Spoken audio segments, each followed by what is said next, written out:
Hello friends, welcome back to my channel. അപ്പോൾ ഇന്ന് നമ്മളൊരു ഹോൾട്ടർ നെക്ക് ക്രോപ്പ് ടോപ്പാണ് സ്റ്റിച്ച് ചെയ്യാൻ പോകുന്നത്. അതിനായിട്ട് ഞാനിവിടെ 1/2 മീറ്റർ ഡിസൈൻ നെറ്റും 1/2 മീറ്റർ ലൈനിങ്ങിനായിട്ട് സാറ്റിനും എടുത്തിട്ടുണ്ട്. ബാക്കിൽ ഇൻവിസിബിൾ സിബ്ബാണ് കൊടുക്കുന്നത്. ഇതൊരു 6 to 7 ഇയേഴ്സ് ഗേളിന് വേണ്ടിയിട്ടാണ് ചെയ്യുന്നത്. അപ്പോൾ നമുക്ക് വേഗം വീഡിയോയിലേക്ക് പോകാം. വീഡിയോ ഇഷ്ടപ്പെടുന്നുണ്ടെങ്കിൽ ലൈക്ക് ചെയ്യാനും കമൻറ്റ് ചെയ്യാനും ആരും മറക്കരുതേ. നമുക്ക് ആദ്യം ലൈനിങ്ങിൽ കട്ട് ചെയ്യാം. നമ്മൾ എന്ത് സ്റ്റിച്ച് ചെയ്യുമ്പോഴും ലൈനിങ്ങിൽ കട്ട് ചെയ്യുന്നതായിരിക്കും നല്ലത്.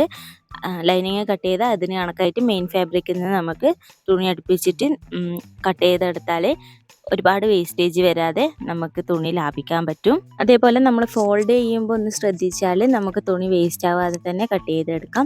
അതിനായിട്ട് നമുക്കിവിടെ ചെസ്റ്റ് റൗണ്ട് ഇപ്പം 24 വേണ്ടുന്നത്. അതിൻ്റെ 4 ഭാഗം എടുക്കാം. അപ്പോൾ നമുക്ക് 6 ഇഞ്ച് വരും. 6 ഇഞ്ചിൻ്റെ കൂടെ 2 ഇഞ്ച് തയ്യൽ തുമ്പും കൂടി ഇട്ടിട്ട് നമുക്ക് 8 ഇഞ്ച് ഈ ഓപ്പൺ വരുന്ന ഭാഗത്ത് നിന്ന് ഉള്ളിലേക്ക് 8 ഇഞ്ച് ഒന്ന് ജസ്റ്റ് ഇങ്ങനെ പിടിച്ചിട്ട് നമുക്ക് ഇതുപോലെ ഒന്ന് ഫോൾഡ് ചെയ്തെടുക്കുകയെന്നുണ്ടെങ്കിൽ നമുക്ക് അത്ര പോലെ തുണിയും കൂടി വേസ്റ്റ് ആവാതെ നമുക്ക് കട്ട് ചെയ്തെടുക്കാം.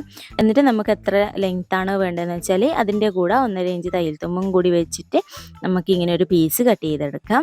ഞാനിപ്പം ഫ്രണ്ടും ബാക്കും സെപ്പറേറ്റ് ആയിട്ടാണ് കട്ട് ചെയ്യുന്നത്. അപ്പോൾ ഇത് ഫ്രണ്ടിന് വേണ്ടിയിട്ടാണ്. നല്ല വശം ഉള്ളിലേക്ക് വരുന്ന രീതിക്ക് ഒന്ന് മടക്കി ഇട്ടിട്ടുണ്ട്. എന്നിട്ട് നമുക്ക് ഫോൾഡ് വരുന്ന ഭാഗത്ത് നിന്ന് 5.5 ഇഞ്ച് ഷോൾഡർ മാർക്ക് ചെയ്യാം. ഷോൾഡർ നമ്മൾ നോർമലായിട്ട് കട്ട് ചെയ്യുന്ന പോലെ കട്ട് ചെയ്യേണ്ട ആവശ്യമില്ല. ഇത് ഹോൾട്ടർ നെക്കാണ്. ഇതിൻ്റെ ഷോൾഡർ കട്ടിങ് ചെറിയൊരു മാറ്റമുണ്ട്. നമുക്ക് ജസ്റ്റ് ഒന്ന് മാർക്ക് ചെയ്തെടുത്താൽ മതി. താഴേക്ക് ആം ഹോള് 5.25 ഇഞ്ചാണ് ഞാൻ മാർക്ക് ചെയ്യുന്നത്. ആ ലൈനിലേക്ക് നമുക്ക് ചെസ്റ്റ് റൗണ്ട് 6 ഇഞ്ച് മാർക്ക് ചെയ്യാം. അതിൻ്റെ കൂടെ തയ്യൽ തുമ്പും കൂടി നമുക്ക് മാർക്ക് ചെയ്തെടുക്കാം. ഇനി നമുക്ക് നെക്ക് വിഡ്ത്ത് മാർക്ക് ചെയ്യാം. നോർമലായിട്ട് എടുക്കുന്നതിൽ നിന്ന് ഒരു 1/4 ഇഞ്ചോ 1/2 ഇഞ്ചോ എക്സ്ട്രാ എടുക്കണം. ഞാനിപ്പോൾ 2.25 ഇവിടെ മാർക്ക് ചെയ്തിട്ടുള്ളത്. എന്നിട്ട് ഈ നെക്ക് വിഡ്ത്ത് മാർക്ക് ചെയ്തെന്ന് നമ്മുടെ ചെസ്റ്റ് റൗണ്ട് മാർക്ക് ചെയ്തതിലേക്ക് ഒരു ലൈൻ ഇങ്ങനെ വരച്ചു കൊടുക്കാം. എന്നിട്ട് നമുക്കതൊന്ന് ഷേപ്പ് ചെയ്ത് വരച്ചു കൊടുക്കാം. ഇതാണ് നമ്മുടെ ആം ഹോളായിട്ട് വരുന്നത്. ഇത് കുറച്ചും കൂടി ഷേപ്പ് ആക്കിയിട്ട് വരക്കണേ. ഞാൻ വരച്ചത് കുറച്ച് ഷേപ്പ് കുറഞ്ഞിട്ടുണ്ട്. നന്നായിട്ടൊന്ന് കർവ് ചെയ്ത് വരക്കാം. ഇനി നമുക്ക് നെക്ക് ലെങ്ത്ത് ഞാൻ 1/4 ഇഞ്ച് മാത്രമേ കൊടുക്കുന്നുള്ളൂ. ഫ്രണ്ടും ബാക്കും 1/4 ഇഞ്ച്. ഇതും ഇങ്ങനെ ഒന്ന് കർവ് ചെയ്ത് വരച്ചു കൊടുക്കാം. ഇനി താഴെ വേസ്റ്റ് റൗണ്ട് നമുക്ക് 6 ഇഞ്ച് മാർക്ക് ചെയ്യാം. നമുക്കതൊന്ന് കട്ട് ചെയ്തെടുക്കാം. ഇനി നമുക്ക് ഈ ഫ്രണ്ട് പാർട്ട് വെച്ചിട്ട് നമുക്ക് ബാക്ക് പാർട്ട് കട്ട് ചെയ്യാം. ബാക്ക് നമ്മൾ സിബ് വെച്ച് കൊടുക്കുന്നുണ്ട്. അപ്പോൾ നമുക്ക് ഓപ്പൺ വരുന്ന ഭാഗത്ത് നിന്ന് മാർക്ക് ചെയ്ത് തുടങ്ങാം. ഓപ്പൺ വരുന്ന ഭാഗത്ത് നിന്ന് നമുക്ക് ആദ്യം 1/2 ഇഞ്ച് സീം അലവൻസ് വിട്ട് കൊടുക്കാം. എന്നിട്ട് ഈ 1/2 ഇഞ്ച് മാർക്ക് ചെയ്ത ലൈനിലേക്ക് നമ്മുടെ ഫ്രണ്ട് കട്ട് ചെയ്ത് വെച്ച ആ ഒരു ഭാഗം എടുത്ത് വെച്ചിട്ട് അതിനനുസരിച്ചിട്ട് കട്ട് ചെയ്ത് കൊടുക്കാം.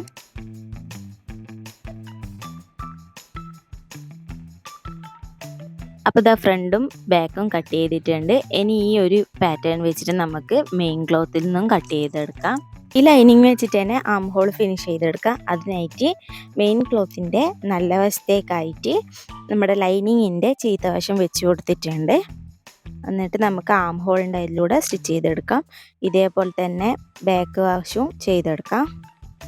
അപ്പോൾ ഇതാ ആം ഹോൾ 1/2 ഇഞ്ച് ഇട്ടിട്ട് സ്റ്റിച്ച് ചെയ്തെടുത്തിട്ടുണ്ട്. ഇനി നമുക്ക് എക്സ്ട്രാ വന്ന പീസൊക്കെ കട്ട് ചെയ്ത് കളയാം. എന്നിട്ട് കർവ് വരുന്ന ഭാഗത്തൊക്കെ ചെറിയ ചെറിയ കട്ട് ഇട്ട് കൊടുത്തിട്ട് നമുക്കിത് നല്ല വശത്തേക്ക് തിരിച്ചിട്ട് കൊടുക്കാം. ഇനി നമുക്കിതൊന്ന് പതിച്ചും കൂടി അടിച്ചു കൊടുക്കാം. അപ്പോൾ ഇതാ ഇതേപോലെ തന്നെ ഫ്രണ്ടും ബാക്കും ഫിനിഷ് ചെയ്തെടുത്തിട്ടുണ്ട്. ഇനി നമുക്ക് ബാക്കിൽ സിബ് അറ്റാച്ച് ചെയ്ത് കൊടുക്കാം. അതിനായിട്ട് ഞാനിവിടെ 3 ഇഞ്ച് വീതിയും പിന്നെ നമ്മുടെ ടോപ്പിൻ്റെ ലെങ്ത്തിലുള്ള ഒരു പീസ് എടുത്തിട്ടുണ്ട്. നമുക്ക് ആദ്യം ഇതിൻ്റെ 2 സൈഡും ഒന്ന് മടക്കി അടിച്ചു കൊടുക്കാം. അപ്പോൾ ഞാൻ ഇത് മടക്കി അടിച്ചിട്ടുണ്ട്. സെൻറ്റർ മനസ്സിലാവാൻ വേണ്ടിയിട്ട് നടുവിലൂടെ ഒരു സ്റ്റിച്ചും കൂടി കൊടുത്തിട്ടുണ്ട്. ഇനി നമുക്ക് ഈ ബാക്ക് പാർട്ട് ഇതുപോലെ ഈ പീസിൻ്റെ മുകളിൽ വെച്ച് കൊടുത്ത് സ്ട്രെയിറ്റ് ആയിട്ട് 10 ഇഞ്ച് ലെങ്ത്തിൽ സ്റ്റിച്ച് ചെയ്തെടുക്കാം. എന്നിട്ട് ഈ നടുവിലൂടെ ഒന്ന് കട്ട് ചെയ്തും കൂടി കൊടുക്കാം. ഇനി നമുക്ക് ഈ ലൈനിങ് പീസ് ഇതുപോലെ ഒന്ന് ഉള്ളിലേക്കാക്കി കൊടുത്തിട്ട് അവിടെ ഒന്ന് പ്രസ് സ്റ്റിച്ച് ചെയ്തെടുക്കാം. ഇത് തെന്നിപ്പോകുന്ന തുണി ആയതുകൊണ്ടാണ് പ്രസ് സ്റ്റിച്ച് ചെയ്യുന്നത്. അല്ലാന്നുണ്ടെങ്കിൽ ഡയറക്റ്റായിട്ട് സിബ് വെച്ച് കൊടുത്താൽ മതി. പിന്നെ ഞാൻ പീസ് വെച്ചതൊന്ന് തിരിഞ്ഞു പോയിട്ടുണ്ട്. അതല്ലെങ്കിൽ എപ്പോൾ എന്തെങ്കിലും ഒന്നായിട്ട് തലയിരിയാണ്ടിരിക്കൂല. പിന്നെ ഞാൻ അഴിച്ചിട്ട് ഇതാക്കാനൊന്നും നിന്നിട്ടില്ല. എന്തായാലും സിബ് വരുമ്പം ആ ഒരു ഭാഗം കാണുമൊന്നുമില്ലല്ലോ എന്നുള്ള രീതിക്ക് നമുക്ക് ഇൻവിസിബിൾ സിബ് എടുത്തിട്ട് ഇതുപോലെ തിരിച്ചു വെച്ചിട്ട് സ്റ്റിച്ച് ചെയ്ത് കൊടുക്കാം. സിബ് അറ്റാച്ച് ചെയ്യുന്ന വീഡിയോ ഒക്കെ വേണമെന്നുണ്ടെങ്കിൽ ഒന്ന് കമൻറ്റ് ഇടും കേട്ടോ, ഞാൻ ചെയ്യാം.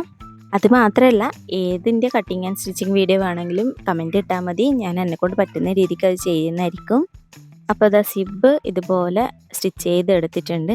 ഇനി നമുക്കിതിൻ്റെ ഉൾവശത്തേക്ക് ആ ഒരു ഗ്യാപ്പ് വരുന്നില്ല, അതും കൂടി ഒന്ന് സ്റ്റിച്ച് ചെയ്തെടുക്കാം. അപ്പം നമ്മളിത് ബാക്ക് പാർട്ട് ഫിനിഷ് ചെയ്തെടുത്തിട്ടുണ്ട്. ഇനി നമുക്ക് ഫ്രണ്ട് കൂടി എടുത്തിട്ട് സൈഡ് ജോയിൻ ചെയ്ത് കൊടുക്കാം. അതേപോലെ തന്നെ താഴെ ലെങ്ത്തിനനുസരിച്ചിട്ട് മടക്കിയും കൂടി ഒന്ന് തയ്ച്ചു കൊടുക്കാം. ഇതുപോലെ താഴെ ഭാഗം മടക്കി അടിച്ചതിന് ശേഷം സൈഡും കൂടി ജോയിൻ ചെയ്തെടുത്തിട്ടുണ്ട്. ഇനി നമുക്ക് മുകളിൽ കോളർ വെച്ച് കൊടുക്കാം. അതിനായിട്ട് നമ്മൾ നെക്ക് റൗണ്ട് അളക്കേണ്ട ആവശ്യമുണ്ട്. ഞാനിപ്പം 11 ഇഞ്ചാണ് നെക്ക് റൗണ്ട് എടുത്തിട്ടുള്ളത്. അപ്പോൾ 11 ഇഞ്ചിൻ്റെ ഒരു സ്ട്രെയിറ്റ് ആയിട്ടുള്ളൊരു പീസാണ് നമുക്ക് ആവശ്യം. ഞാൻ 11 ഇഞ്ചിൻ്റെ കൂടെ 1 ഇഞ്ച് തയ്യൽ തുമ്പും കൂടി ഇട്ടിട്ട് ഒരു പീസ് തുണി എടുത്തിട്ടുണ്ട്. ഇതിൻ്റെ വിട്ട് വന്നിരിക്കുന്നത് 3 ഇഞ്ചാണ് ഞാൻ എടുത്തിട്ടുള്ളത്. അത് 3 3.5 എടുക്കാം. നമ്മളിപ്പം മടക്കിയിട്ട് നമ്മുടെ കോളറിൻ്റെ വിട്ട് വേണ്ടുന്നത് 1 ഇഞ്ചാണ്. അപ്പോൾ 1 ഇഞ്ചിൻ്റെ ഇരട്ടി 2 ഇഞ്ച് എടുക്കാം. പിന്നെ അതിൻ്റെ കൂടെ നമ്മൾ 2 സൈഡിലും തയ്യൽ തുമ്പും കൂടി 1/2 ഇഞ്ചും കൂടി ഇട്ട് കൊടുക്കുമ്പോൾ നമുക്ക് 3 ഇഞ്ച്. അങ്ങനെയാണ് ഞാൻ ഇപ്പോൾ 3 ഇഞ്ച് എടുത്തിട്ടുള്ളത്. ഇനി നമുക്ക് ഈ തുണി ഒന്ന് മടക്കിയിട്ട് ഇതിൻ്റെ സെൻറ്റർ പോയിൻ്റ് ഒന്ന് മാർക്ക് ചെയ്തെടുക്കാം. മാർക്ക് ചെയ്യുകയോ നോച്ചിട്ട് കൊടുക്കുകയോ ചെയ്യാം. പിന്നെ നമ്മൾ സൈഡിൽ 1/2 ഇഞ്ച് തയ്യൽ തുമ്പ് വിട്ടിട്ട് ഇങ്ങനെ ഒന്നും കൂടി മടക്കിയതിന് ശേഷം, എന്താ വീഡിയോ കാണുന്ന പോലെ ഒന്നും കൂടി മടക്കിയതിന് ശേഷം നമുക്ക് ആ ഭാഗത്തും കൂടി ഒരു നോച്ചിട്ട് എടുക്കാം. ഇനി നമുക്ക് നമ്മുടെ ടോപ്പിൻ്റെ ഫ്രണ്ട് നെക്കിൻ്റെ സെൻറ്ററും കൂടി ഒന്ന് മാർക്ക് ചെയ്തെടുക്കാം. ഇനി നമ്മൾ കട്ട് ചെയ്ത് വെച്ച ആ കോളറിൻ്റെ നല്ല വശം എടുത്തിട്ട് നമ്മുടെ ടോപ്പിൻ്റെ ചീത്ത വശത്ത് നമ്മുടെ സെൻറ്റർ മാർക്ക് ചെയ്ത ആ 2 പോയിൻറ്റും ഒരേപോലെ വരുന്ന രീതിക്ക് വെച്ചിട്ട് സെൻറ്ററിൽ നിന്ന് തന്നെ സ്റ്റിച്ച് ചെയ്ത് തുടങ്ങുക. 2 സൈഡിലേക്കും സ്റ്റിച്ച് ചെയ്തെടുക്കുക. നമ്മളിതാ ഇതുപോലെ സ്റ്റിച്ച് ചെയ്തെടുത്തിട്ടുണ്ട് ഫ്രണ്ട് ഭാഗത്തേക്കുള്ളതായി. ഇനി നമുക്ക് ഈ കോളർ ബാക്കിലേക്കാണ് വെച്ച് കൊടുക്കേണ്ടത്. അത് നമുക്ക് ഇതുപോലെ വെച്ച് കൊടുക്കാം.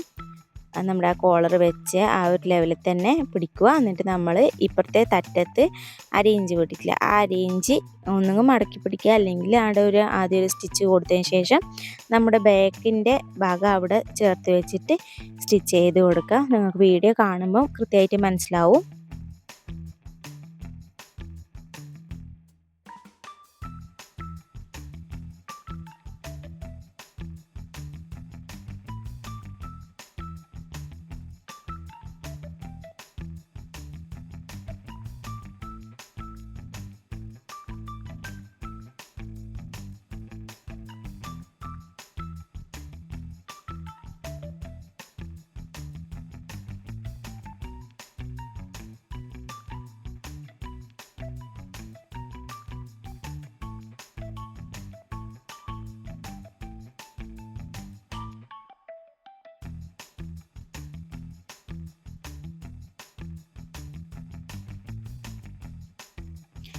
അപ്പോൾ ഇതുപോലെയാണ് നമ്മുടെ കോളർ ഫസ്റ്റ് അറ്റാച്ച് ചെയ്തിട്ടാകുമ്പോൾ ഉണ്ടാവുക. ഇനി നമുക്ക് ഈ എക്സ്ട്രാ ഈ 2 വശത്തും 1/2 ഇഞ്ച് വരുന്നുണ്ടാവും. ആ 1/2 ഇഞ്ച് നമുക്കിതുപോലെ ഉള്ളിലേക്ക് മടക്കിയതിന് ശേഷം ഈ കോളർ മുകളിൽ ഒരു 1/4 ഇഞ്ച് മടക്കിയിട്ട് നമുക്ക് നേരെ നടുവിലൂടെ ഫോൾഡ് ചെയ്ത് നമ്മൾ ആ സ്റ്റിച്ച് ചെയ്ത ആ ലൈൻ കവർ ചെയ്തിട്ട് വരുന്ന രീതിക്ക് സ്റ്റിച്ച് ചെയ്ത് കൊടുക്കാം. ഞാൻ ഇവിടെ സ്റ്റിച്ച് ചെയ്യാനുള്ള എളുപ്പത്തിന് വേണ്ടിയിട്ട് ആദ്യം മുകൾ വശത്ത് 1/2 ഇഞ്ച് മടക്കി ഒന്ന് സ്റ്റിച്ച് കൊടുത്തിട്ടുണ്ട്. ഇനി നമുക്കിത് ഇതുപോലെ മടക്കിയിട്ട് നമ്മൾ സ്റ്റിച്ച് ചെയ്ത ആ ഒരു ഭാഗം ഉള്ളിലേക്ക് ആക്കുന്ന രീതിക്ക് കറക്റ്റാക്കി വെച്ചിട്ട് ഒന്ന് സ്റ്റിച്ച് ചെയ്തെടുക്കാം. അപ്പോൾ നമ്മളിതാ സ്റ്റിച്ച് ചെയ്ത് എടുത്തിട്ടുണ്ട്. എന്നിട്ട് കോളറിൻ്റെ അവിടെ നമ്മളൊരു ഹുക്കും മയ്യും കൂടി ഫിറ്റാക്കി കൊടുത്തിട്ടുണ്ട്. അപ്പോൾ വളരെ പെട്ടെന്ന് തന്നെ ചുരുങ്ങിയ തുണി കൊണ്ട് നമുക്ക് ഒരു ട്രെൻഡി ആയിട്ടുള്ള ക്രോപ്പ് ടോപ്പ് ഇതുപോലെ സ്റ്റിച്ച് ചെയ്തെടുക്കാം. അപ്പോൾ വീഡിയോ ഇഷ്ടമായിട്ടുണ്ടെങ്കിൽ എല്ലാവരും ലൈക്ക് ചെയ്യാനും കമൻറ്റ് ചെയ്യാനും ഒരിക്കലും മറക്കാതിരിക്കുക. നിങ്ങളുടെ ലൈക്കും കമൻറ്റുമാണ് എനിക്ക് കൂടുതൽ വീഡിയോസ് ചെയ്യാനുള്ള ഒരു പ്രചോദനം. എല്ലാവരും വീഡിയോസ് ആണെങ്കിലും ലൈക്കും കമൻറ്റും ആരും ചെയ്യുന്നില്ല. നിങ്ങൾക്ക് ഇഷ്ടപ്പെട്ടിട്ടെങ്കിൽ ഒന്ന് കമൻറ്റ് ചെയ്യണേ. അതേപോലെ സബ്സ്ക്രൈബ് ചെയ്യാത്തവരുണ്ടെങ്കിൽ ഒന്ന് സബ്സ്ക്രൈബ് കൂടി ചെയ്യണം. അപ്പോൾ അടുത്ത വീഡിയോ ആയിട്ട് കാണാം. ബായ്.